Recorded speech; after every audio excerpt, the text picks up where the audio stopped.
Azərbaycanda Media və Yayım Şurasının yaradılması nəzərdə tutulub. Bu məsələ Milli Məclisin İnsan Hüquqları Komitəsinin iyunun 16-sında keçirilən iclasının gündəliyinə daxil edilən dövlət qulluğu haqqında və media haqqında qanunlarda dəyişiklik edilməsi barədə qanun layihəsində əksini tapıb. Qeyd edilib ki, müasir dövrdə milli informasiya təhlükəsizliyini və medianın iqtisadi müstəqilliyini təmin etmək üçün Azərbaycanda media sahəsinə münasibətdə daha çevik və kollegial mexanizma keçid zərurəti yaranıb.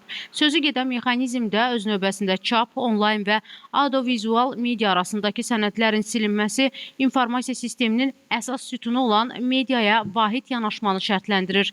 Bu baxımdan qanun layihəsində vahid qurumun Media və Yayım Şurasının yaradılması, şura ilə bağlı vəzifə öhdəliklərin media haqqında qanunda öz əksinin tapması və qurumun kollegial idarə etmə modelini əsas götürməsi medianın müstəqilliyinə və quruma münasibətdə ictimai etimadın yüksəlməsinə zəmanət verən effektiv mexanizmdir. Media haqqında qanunda təklif olunan dəyişikliklər daxili informasiya məkanının təhlükəsizliyini təmin etməyə, eləcə də yerli medianın inkişafına təkan verməyə şərait yaradacaq. Bu xüsusda media və yayım sahəsində səlahiyyətli şuranın yaradılması, dövlət qulluğu haqqında qanunun müvafiq maddələrində də dəyişikliklər edilməsi nəzərdə tutur.